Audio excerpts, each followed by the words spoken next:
Jadi kita semua yang di luar Yesus, kita masih tetap jadi anak-anak yang berdosa toh. Even memang mungkin sekarang kita masih jadi anak berdosa, tetapi karena di dalam Yesus kita dijadikan orang benar karena satu tim dengan Dia. Jadi karena anak Allah itu kudus, sudah pasti dia punya dampak besar sekali untuk saat. Betul. Dan dampaknya apa? Banyak sekali perubahan. Perubahan yang bagaimana bisa lihat perubahan itu dari buah-buah rohani gitu, buah-buah roh yang kita belajar sama-sama. Orang-orang percaya pasti tahu buah-buah roh itu seperti apa. Betul. Begitu. Atau ketika tong terima Yesus, ada Roh Kudus yang bilang kayaknya aku sudah agak jauh, kayak aku kehabisan minyak begitu, kayak aku sumber nih kayaknya agak sedikit salah gitu. Jadi buka Galatia, saya baca lagi. Makanya tadi waktu menjelaskan tentang buah-buah roh itu saya sangat menegaskan karena saya mengalaminya gitu.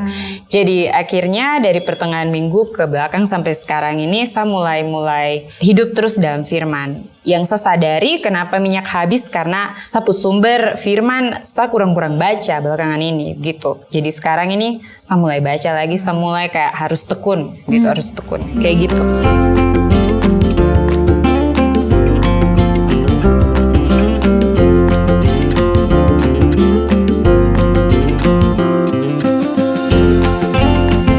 Hai, kembali lagi di Kita Pondok Podcast. Saya Lanti Wirano Dan saya Putri Tesalonika Yegrim. Oke, lepas nafas, Tarik nafas, buka mata. Kali ini kita akan bahas apa nih, Put? Kita akan bahas tentang saya dalam keluarga baru, kawan-kawan. Jadi selama ini bukan dalam keluarga. Mungkin ada yang sudah sadar dan ada yang belum sadar. Oke. Kita akan bahas tentang ini. Kayola apa kabar? Oh, baik. Putri? Baik juga. Oke, dan harap semua teman-teman juga baik ya. Ya. Oke. Kalau gitu mari sama-sama kita dengar apa yang mau disampaikan. Oke, teman-teman dan Kayola. Jadi hari ini Tung bicara tentang saya dalam keluarga baru. Wow. Nah, bicara tentang keluarga baru nih, kita harus tahu Tung identitas itu siapa. Gitu Kayola. Oh, ini masih lanjut yang kemarin ya. Betul sekali. Jadi itu diambil dari 1 Yohanes pasal 3 ayat 1 sampai 3. Mungkin Kak Kayola bisa baca yang ayat 1? Bisa? Ayat 1 ya. Oke, 1 Yohanes 3 ayat 1 firman-Nya bilang begini guys. Lihatlah betapa besarnya kasih yang dikaruniakan Bapa kepada kita, sehingga kita disebut anak-anak Allah. Dan memang kita adalah anak-anak Allah. Karena itu dunia tidak mengenal kita, sebab dunia tidak mengenal Dia. Ya, terima kasih Kayola. Oke, kawan-kawan. Jadi di situ kan Yohanes dia ada bicara, dia kata pertama sekali itu lihatlah. Ya. Begitu toh, yang kayak macam suatu perintah gitu. Kalau biasa tuh orang tua bilang lihat dulu, aku lihat dulu, atau mungkin Kayola ya kayak gitu sih. Mungkin perintah Kayola. Gak apa-apa. Pokoknya biasanya orang tua atau kakak bilang lihat dulu kayak gitu toh, itu kayak perintah. Jadi di sini biasanya kita kalau udah pas suruh lihat, biasanya nih tong sebagai manusia tong mau lihat, tong melawan gitu. Nanti sudah. Betul sekali, macam tanpa sadar kita melakukan hal itu. Oke, jadi mari kita lihat 3 kesadaran yang menjadi dasar untuk membangun identitas yang sehat.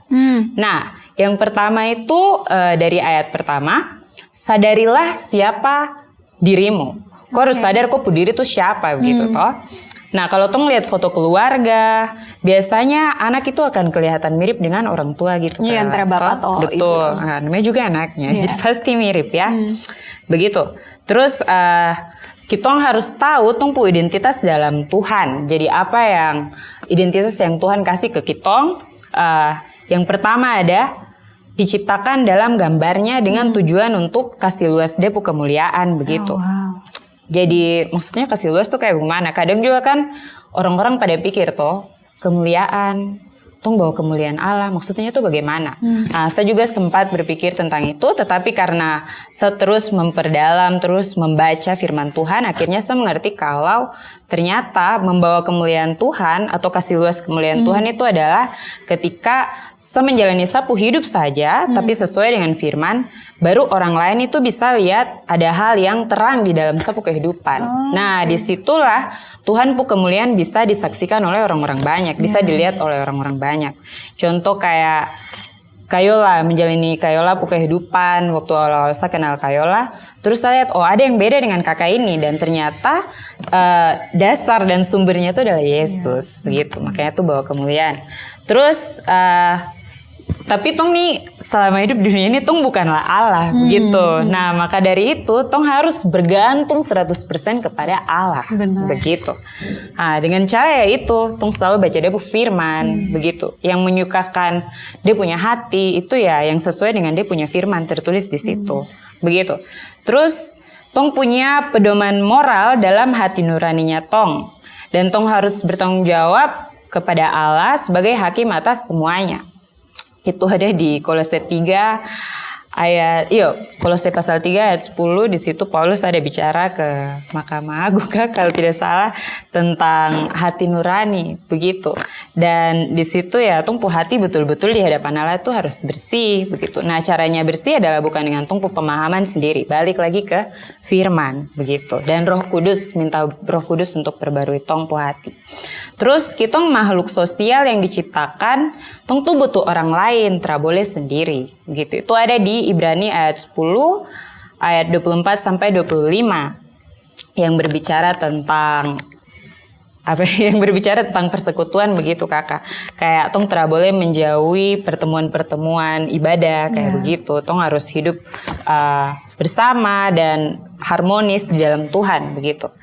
Nah, tapi juga kawan-kawan, tong punya identitas yang diberikan oleh Adam, yang sudah ada dari Adam, manusia pertama. Nah, Adam dan Hawa ini dong tolak identitas dari Tuhan dan cari yang baru, begitu. Karena waktu Tuhan sudah berbicara kepada Adam dan Hawa duluan tentang buah yang terlarang itu toh. Tapi setelah itu kan iblis dibicara juga ke Hawa. Nah, sedangkan di situ kan harusnya Hawa punya pilihan ya. Karena Tuhan sudah berbicara duluan. Kecuali Tuhan dia tidak bicara boleh. Tuhan dia sudah bicara yang artinya dia firman toh. Baru setelah itu ada iblis.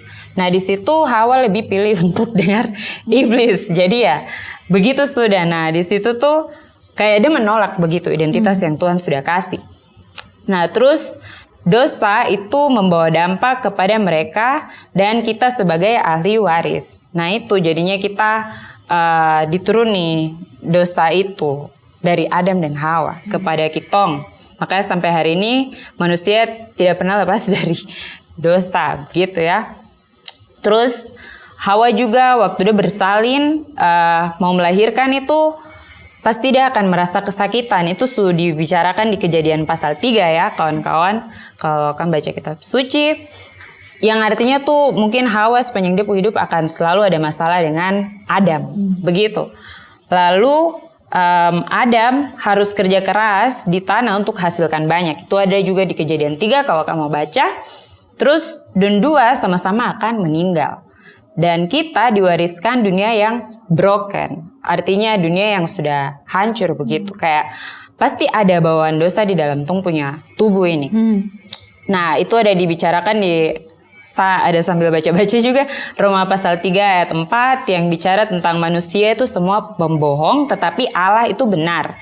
Roma pasal 3 ayat 4 itu juga dia diambil dari Mazmur pasal 51 ayat 6 kalau kawan-kawan mau cek. Oke, terus ada gap identitas. Kalau bicara tentang gap itu kan berarti macam kayaknya dengan saya jauh gitu toh. Nah, ada tembok pemisah begitu ya. Jadi misalnya nih kalau tong kenal teman-teman baru ya, biasanya tuh kan dong akan kasih kenal dong pu diri kayak dong pu identitas tuh kayak Sani orangnya tuh penakut, Sani orangnya tuh gagal, Sani orangnya tuh tidak layak, kayak banyak penyesalan begitu toh. Tapi tong harus ingat kalau karena begitu besar kasih Allah yang diberikan kepada torang melalui Kristus, jawabannya yang sekarang ini berbeda dengan yang tong pikir bahwa torang itu adalah identitas yang tadi, yang gagal itu toh. Karena sudah dibicarakan di Yohanes pasal 1, di bacaan tadi Yohanes pasal 1 ayat 3, ayat yang pasal 3 ayat 1, maaf teman-teman, itu sudah dibilang kalau kitong ini anak-anak, anak-anak Allah begitu toh. Oke. Lalu tong sekarang sudah ciptaan baru, itu ada di 2 Korintus pasal 5 ayat 17. Tong juga yang broken sudah sembuh, tong yang gagal, tong yang hancur sudah sembuh. Dulunya tong yang adalah seorang pendosa, tong sekarang adalah seorang anak. Begitu. Itu ada juga di 1 Yohanes pasal 3 ayat yang 1. Nah, kesadaran yang kedua yang perlu tong tahu adalah sadarilah pemulihan punya tujuan menjadi seperti Kristus. Begitu. Jadi kadang biasanya orang pikir tuh kenapa waktu ikut Yesus itu macam banyak sekali hal yang tong alami begitu. Ternyata dari dalam proses itu semua kitong semakin dibentuk untuk menjadi seperti Yesus begitu, karena waktu Yesus dia dalam rupa manusia banyak sekali hal yang dialami juga yang tong pikir tidak mungkin dia mengalami itu, tetapi dia telah melalui itu semua begitu, dan dia menang di akhir.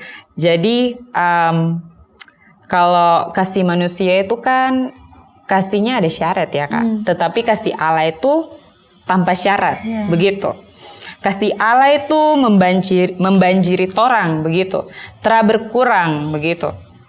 Ada yang waktu Tuhan bilang karena begitu besar kasih Allah, Kakak bisa lanjutkan? Akan dunia ini sehingga ia telah mengaruniakan anaknya yang tunggal supaya setiap orang yang percaya kepadanya tidak binasa melainkan beroleh hidup yang kekal. Jadi bisa bayangkan deh anak saja dia bisa kasih buat orang sampai mati hanya untuk tebus tong punya dosa, untuk lunasi kitong semuanya. Jadi kasih Allah lebih besar dari tongku otak ya, begitu. Oke, terus kalau kita bicara tentang kasih itu bukan suatu teguran ya seharusnya. Kasih itu membawa pemulihan dalam tong punya hidup, begitu. Ada juga saya ingat di Amsal pasal 16 ayat 24, kata yang menyenangkan itu macam madu gitu toh, yang menguatkan tong tulang-tulang, yang yang menguatkan tong punya tulang-tulang, yang menyenangkan tong punya hati lah, begitu. Terkadang kan kitong mau menegur teman yang mungkin tong rasa dia hidup salah atau tong yang ditegur macam kayak tong tidak senang gitu toh.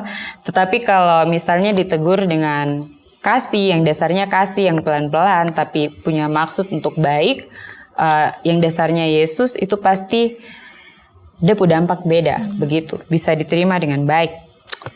Oke, lalu itu yang tadi sadarilah pemulihan punya tujuan menjadi seperti Kristus. Lalu ya kesadaran yang ketiga adalah sadarilah pemulihan tidak stop tapi bertambah lebih lagi begitu. Waktu kita sadar bahwa Tuhan selalu bekerja dalam semua hal yang terjadi dalam hidup ini, kita akan mau bekerja sama dengan Dia, begitu. Tidak mau waktu Tuhan hilang atau dibuang. Lalu biasanya setiap akhir tahun, tong mau lihat bahwa sekarang saya tidak sama dengan tahun lalu, begitu. Jadi pemulihan tidak stop tapi bertambah lagi. Jadi kalau kamu mulai pikir-pikir kayak kayaknya Tuhan lupa saya deh. Tuhan tidak pernah lupa, karena semakin kok melalui suatu proses kok semakin dibentuk seperti Yesus begitu. Dan di 2 Petrus pasal 3 ayat 9 bilang bahwa Tuhan dia tidak lupa tentang dia punya janji. Dia perhitungkan semua pelayanan yang kau sudah lakukan, semua yang kau berusaha untuk hidup di dalam Dia, begitu. Oke teman-teman, itu dari saya dalam keluarga baru. Oke, dan kita lanjut di diskusi. Oke guys, sekarang kita akan tanya-tanya. Kamu juga kalau kamu mau jawab silakan ya, mau tulis di kolom komentar juga silakan. Oke Putri, ada pertanyaan nih ya. Dalam kau punya keluarga, kira-kira siapa yang paling rajin untuk jaga kebersihan? Wih. Siapa yang paling malas jaga kebersihan? Dan kok cenderung yang mana? Mungkin jujur saja, saya dengan sapu adik-adik itu pamalas jaga kebersihan. Oke, semua belajar. Tapi iya, kami sedang belajar untuk bersih-bersih, dan 2025 ini ada salah satunya kita mau untuk jaga kebersihan. Yang paling bersih sih almarhum Papa. Oh, oke. Dia paling suka ya jaga kebersihan, bangun paling pagi, segalanya paling bersih itu dia sudah gitu. Kalau Kak Yola? Kalau dalam keluarga sih Dua-dua sih, mama yang paling strict sekali kalau dalam hal kebersihan begitu. Dia terus misal, walaupun kita usah sapu rumah tuh, kalau dia lihat masih kotor, dia akan sapu lagi, betul dong mama ngaku. Kalau mama ini selalu nonton, jadi pokoknya dia paling sekali jaga kebersihan. Jadi kadang tuh kayak, tapi akhirnya bapak juga begitu sih, bapak juga jaga dan akhirnya turun ke anak-anak gitu. Dan kadang saya stres dengan hal itu juga sendiri gitu, karena kayak kayak saya masuk tipikal orang yang perfeksionis, jadi kadang kayak nggak sesuai dengan sapu ekspektasi, saya bisa stres sendiri tuh. Jadi saya belajar untuk sudahlah kayak gitu. Tapi saya tipikal, makanya mama tuh kalau apa-apa kan kadang habis masak, kalau cuci piring turun ke saya kayak gitu. Bagus sih, tapi kadang saya rasa kayak karena sudah capek capek apa-apa, jadi tetap harus bersih begitu. Jadi saya cenderung kemana? Saya cenderung ikut ke mama dan bapak ya, kayak gitu juga. Oke, pertanyaan kedua. Saya yang tanya, kalau Tuhan sudah bersihkan tong hidup, apakah tong punya tanggung jawab untuk jaga kebersihan hidup ini? Atau semuanya itu tanggung jawabnya Tuhan menurut Kayla? Wow, ini deep sekali sih pertanyaannya. Salah jawab ini salah kaprah ini. Tuhan sudah bersihkan sapu hidup. Apakah saya punya tanggung jawab untuk menjaga kebersihan hidup ini? Yes. Saya punya tanggung jawab untuk jaga kebersihan ini karena Tuhan suka sih bersih. Ibaratnya kayak ada salah satu cerita dari Firman yang kayak dia sudah bersihkan roh-roh itu toh. Yeah. Kalau kau tidak jaga itu, roh-roh itu akan kembali, tujuh roh itu akan kembali ke kau. Jadi betul-betul kita sebagai orang yang percaya di dalam Tuhan, waktu kita sudah terima Yesus, tanggung jawab kita adalah tetap bertumbuh di dalam Dia.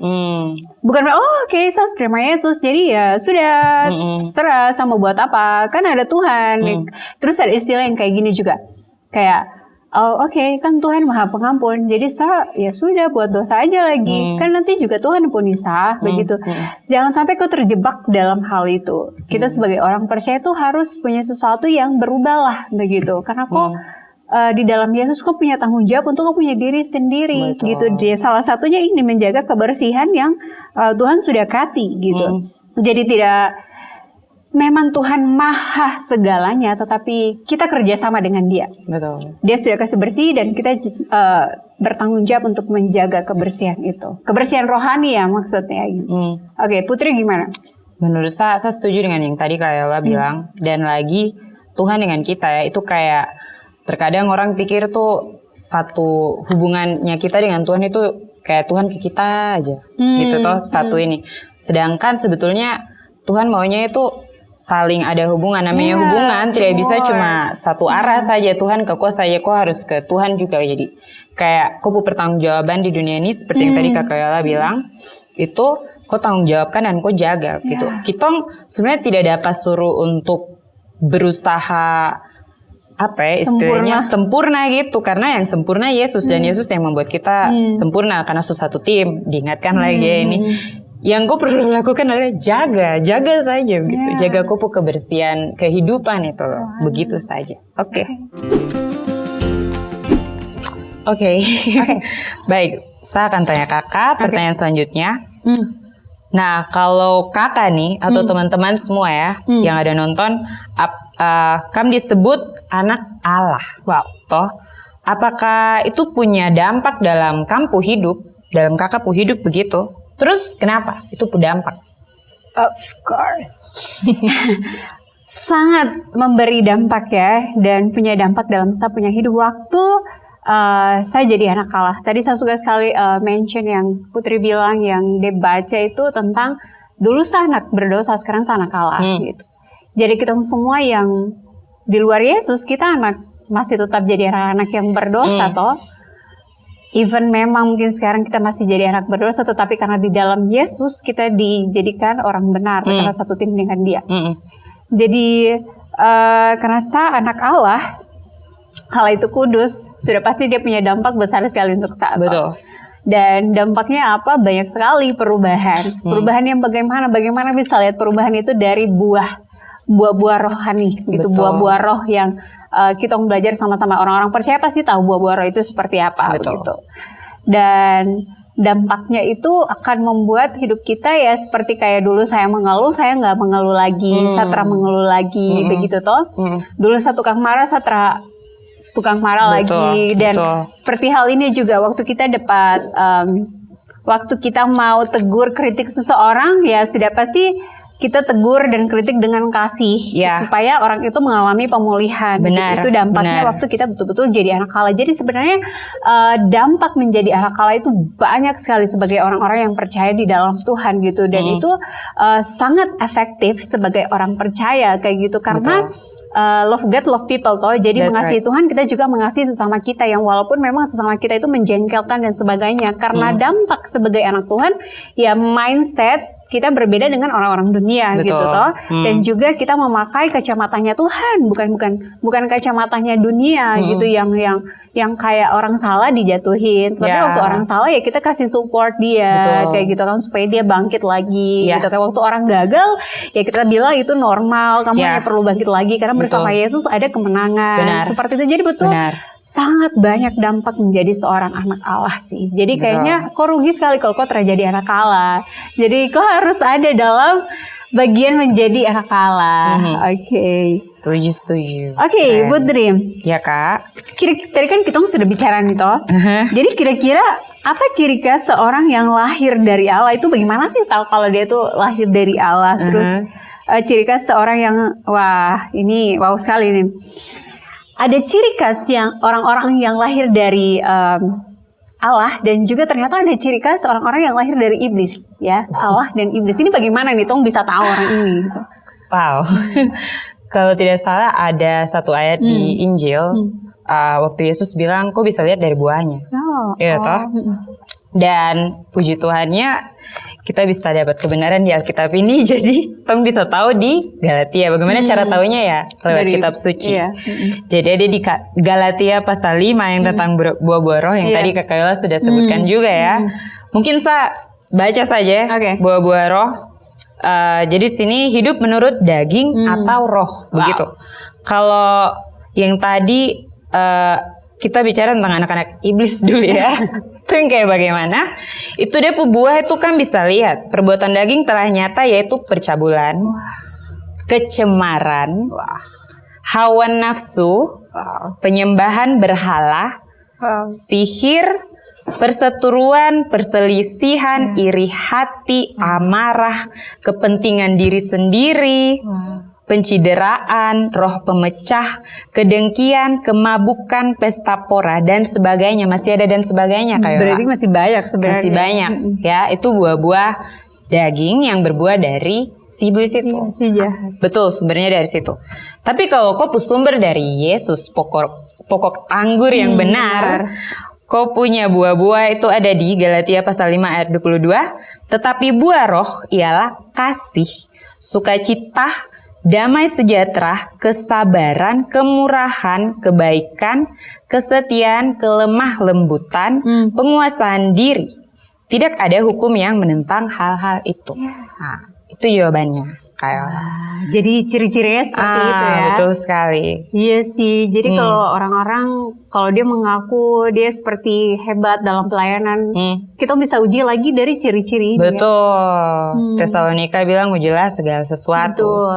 Betul. Dan tiap kali saya lihat sapu diri macam kayak ini dari Yesus kan tidak? Oh, kau lihat di Galatia buah-buah itu. Atau bila perlu kau list, taruh aja gitu. Kadang saya lihat teman-teman yang list begitu baru dong tempel di kamar atau mungkin di dong HP begitu.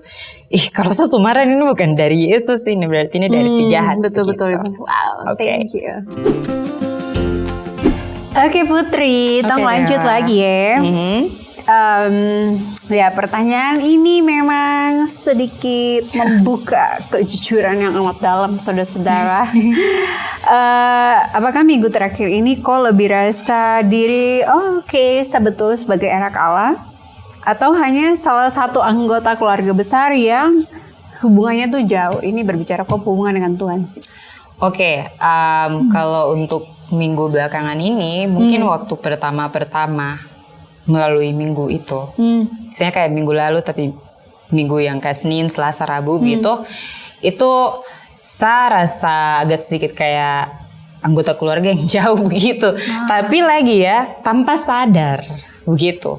Kayak semulai buah-buah yang tidak dari Tuhan itu naik gitu dan saya melakukannya gitu dan kayak langsung saya pikir kayaknya ada yang salah deh gitu. Puji Tuhannya kan ketika kok diam, Tuhan itu selalu berbicara dengan tong 24 jam ya. Asalkan kamu mau menyadari itu. Itu setiap waktu. Iya, setiap waktu. Itu menurut saya. Dan saya rasa Tuhan menegur.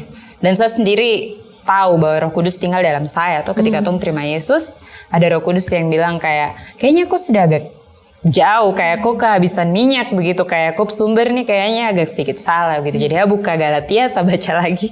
Makanya tadi waktu menjelaskan tentang buah-buah roh itu saya sangat menegaskan karena saya mengalaminya gitu.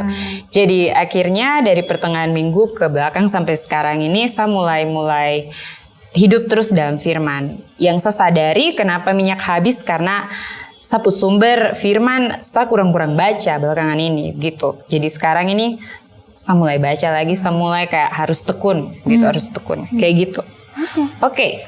Kayola, saya mau tanya selanjutnya buat Kayola dan teman-teman, bagaimana Kayola dan teman-teman punya perasaan kalau Yesus tiba-tiba datang kembali hari ini? Apakah kakak akan malu? Apakah kamu akan menyesal? Atau kakak akan semangat? Gimana kakak perasaan? Oke, saya selalu mempertanyakan pertanyaan ini hampir setiap hari dalam saya punya hidup gitu. Tuhan, kapan kau datang kah? Gitu. Kapan kau datang gitu. Wow. Dan jujur Lisa punya respon itu akan sangat bersemangat karena saya menantikan kedatangannya. Saya sangat menantikan kedatangan. Ini bukan hanya sekedar kata-kata indah ya guys, tapi memang betul harapan dan keinginan yang paling dalam tuh selalu tanya, Tuhan kapan sih gitu, pengen sekali ketemu kau gitu, pengen sekali bicara banyak sekali dengan kau gitu. Dan makanya saya senang yang tadi Putri sempat sharing tadi, dulu saya anak berdosa, sekarang saya anak Allah gitu, karena kalimat itu yang membuat saya semakin bersemangat dalam Tuhan. Kalau teman-teman ingat di last week itu, di minggu lalu kita juga sharing tentang bagaimana dulu saya mati, sekarang saya hidup, gitu. Dulu saya parah sekali, sekarang saya punya identitas yang baru, begitu. Dulu saya buruk, sekarang saya lebih baik di dalam Tuhan, gitu. Karena memang betul-betul di dalam Yesus ada banyak sekali perubahan dan dampak positif ya. Kemenangan di dalam Dia itu membuat kita sadar bahwa saya pengen ketemu Dia, kayak gitu. Dia sosok yang sudah menyelamatkan saya dan saya mau peluk Dia dan ingin menangis dengan Dia, ingin tersenyum dengan Dia, ingin tertawa dengan Dia, karena Dia betul-betul Bapa yang kekal sekali dalam saya punya hidup. Jadi saya akan sangat bersemangat sih buat kalau teman-teman lain masih ada rasa malu dan penyesalan, masih ada waktu untuk teman-teman betul-betul menyadari bahwa saya orang berdosa dan saya butuh Tuhan. Ya, masih ada waktu. Makanya Tuhan tuh selalu memberikan waktu banyak sekali untuk kita, karena dia mau kita binasa. Kalau ada teman-teman yang tanya, kenapa sih orang-orang jahat tuh lama sekali matinya? Ya, maaf ya, ini selalu ada orang-orang tuh banyak sekali tanya ke saya, kenapa sih orang-orang jahat itu kayak Don tuh mati-mati tapi lama sekali hidup? Karena apa? Tuhan sayang dong, dan Tuhan mau dong binasa. Makanya Tuhan kasih waktu terus supaya ada perubahan, ada pertobatan di situ. Ya, semakin melebar. Tapi saya mau bilang kalau kau juga harus punya rasa semangat sekali waktu Tuhan datang tiba-tiba di depan kau. Masih ada pertanyaan guys, dan harapkan semua juga bisa jawab pertanyaan-pertanyaan ini. Putri, apakah kasih dari Allah yang kau rasa itu atau yang kau alami itu besar atau kecil? Besar sih, tentu saja besar. Gimana itu besarnya? Itu kayak bagaimana? Contohnya ya itu tadi, kita diberikan identitas baru. Ketika saya terima Yesus, ternyata selama saya punya hidup itu, Tuhan Yesus tidak pernah menyerah. Dan ternyata, bagaimana saya bisa tahu kasih Tuhan itu besar? Besok kalau saya masih bangun, itu tandanya Tuhan masih belum menyerah kepada saya, maupun orang-orang yang Tuhan ada kasih saya terhubung dengan dorang, dan Tuhan taruh tanggung jawab, bukan tanggung jawab sih, tapi kayak meminta Sa untuk bisa jadi terang untuk orang-orang itu. Begitu. Jadi seberapa besar melewati Sa punya otak. Karena Sa yang dulunya di dalam gelap, Sa sekarang anak-anak terang. Dan itu bukan karena Sa kuat, tetapi karena Tuhan yang luar biasa. Tuhan melakukan banyak sekali hal besar di dalam Sapu hidup. Dia memulihkan Sapu keluarga, dan memulihkan Sapu saudara-saudara, Sapu bapa, dan Sapu mama, juga saya. Jadi luar biasa apa yang Tuhan lakukan kepada Sa punya mama dan bapa, Dia juga lakukan kepada saya. Dan juga kepada orang-orang yang saya kenal. Itu makanya Tuhan besar sekali Dia kasih. Oke, Kak Yola, saya akan tanya kakak dan teman-teman semua, bagaimana tong bisa jaga diri untuk kudus dalam suasana di mana dunia nih bilang semua oke untuk dilakukan atau bebas gitu, kayak love yourself istilahnya, tapi bukan dari Yesus gitu. Iya, betul sekali. Oke, it's okay, it's your right. Terapa-apa itu kepuhat. Selama kau tidak melukai orang lain. Yes. It's not your business. Well, guys, jadi memang ini pertanyaan yang baik sekali untuk semua tuh mencernanya gitu, karena kita hidup di dunia yang bebas. Bebas segala sesuatu, apalagi kita dapat free will yang kau punya kehendak bebas sendiri untuk melakukan apa saja yang kau mau gitu. Dan waktu saya sudah terima Yesus sebagai Tuhan dan Juru Selamat dalam saya punya hidup, saya pegang teguh itu sampai detik ini. Dan saya sangat mengucap syukur sama Tuhan karena Dia tuh selalu insafkan saya punya hati. Tusuk-tusuk gitu kalau sudah mulai belok gitu. Dia sudah mulai, saya sudah mulai belok, Tuhan mulai tusuk-tusuk dan kayak kok susah lah nih Yola. Jadi kok harus kembali lagi. Dan kita bisa ngerasain itu kalau kita punya Yesus dalam hati kita gitu. Punya roh Yesus, punya roh kudus gitu. Dan gimana sih supaya kita bisa menjaga diri tetap kudus, hidup di dunia yang sangat bebas ini gitu kan, dengan orang-orang berdosa, dan saya juga memang masih berdosa, tapi saya sudah dimenangkan oleh Yesus. Harus kembali ke sumbernya gitu, kembali ke Tuhannya gitu. Jadi waktu saya sudah mulai belok dalam arti kayak mau jatuh dalam dosa yang sama atau dosa yang baru, firman-Nya itu mengingatkan. Firman-Nya itu mengingatkan kayak nggak boleh Yola, itu salah kayak gitu kan.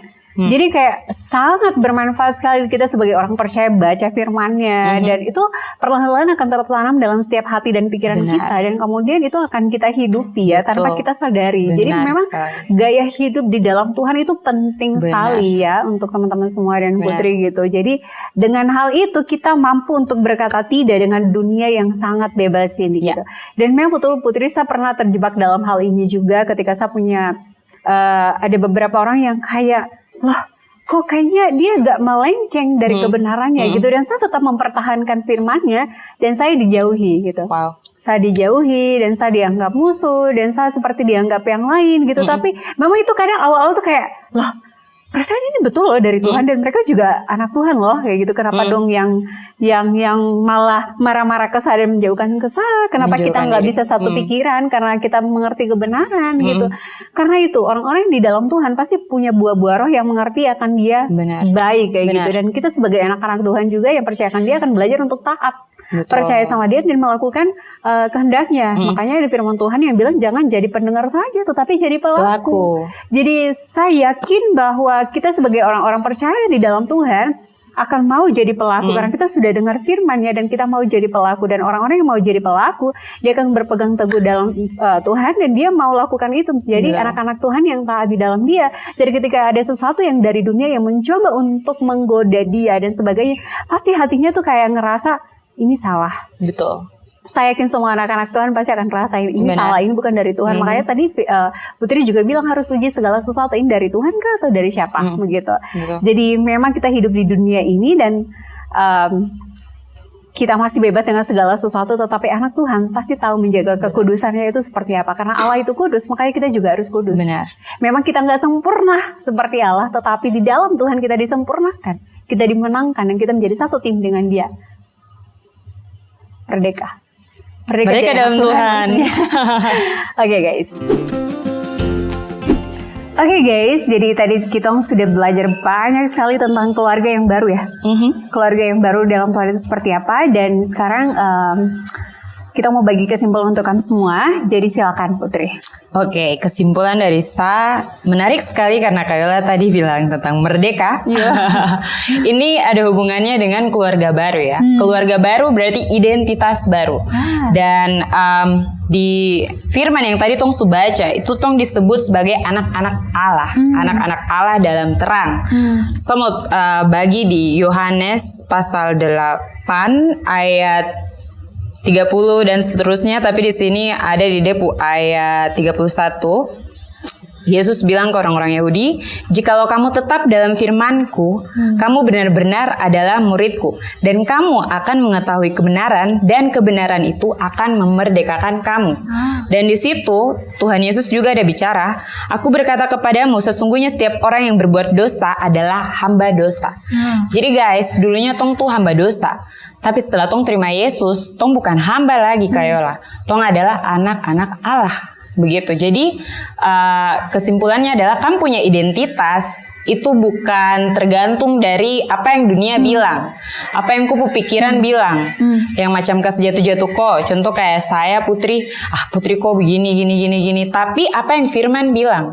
Firman itu kan adalah kebenaran di Yohanes pasal 17 ayat 7 kah? Atau 17 yang bicara tentang hal itu.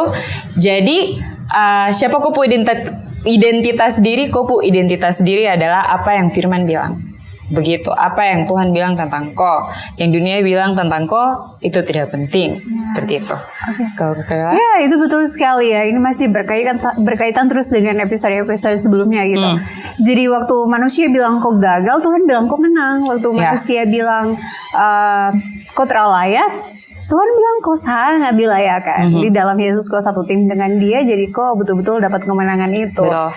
Dan ya, saya akan ulang lagi statement ini itu. Dulu saya berdosa, sekarang saya anak Allah. Ya, saya suka sekali itu, dan saya harap teman-teman semua juga bisa merasakan kalimat itu. Dulu saya berdosa dan sekarang saya anak Allah. Ya, karena ya satu tim dengan Dia, Yesus kita. Ingat kalau kita semua adalah ciptaan baru di dalam Tuhan. Oke, itu semua tadi ya. Kita punya sharing, diskusi, dan ya kesimpulan juga yang Tong sudah share. Dan kita semua pasti berharap itu bisa menjadi berkat bagi teman-teman yang nonton dan dengar. Jangan lupa untuk terus share video yang kamu nonton ini di YouTube atau kamu dengar di Spotify. Itu kamu share ke teman-teman semua, keluarga dong, family dong, ya.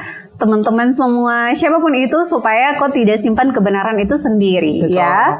Tapi bisa berbagi kesaksian atau apa saja tentang kebenaran ini ke semua orang ya. Ingat, kita ada YouTube, ada Instagram, TikTok, Spotify ya. Lagi Facebook. Ya, hal-hal itulah medsos itu. Jadi teman-teman, terima kasih untuk yang sudah selalu komen, like, dan sudah share video ini. Saya percaya bahwa Tuhan berkati kamu punya punya usaha untuk share-share itulah. Jadi itulah semua diskusi kita, dan sampai jumpa di Kitong punya podcast di next week. Tetap di Kitong punya Pondok Podcast.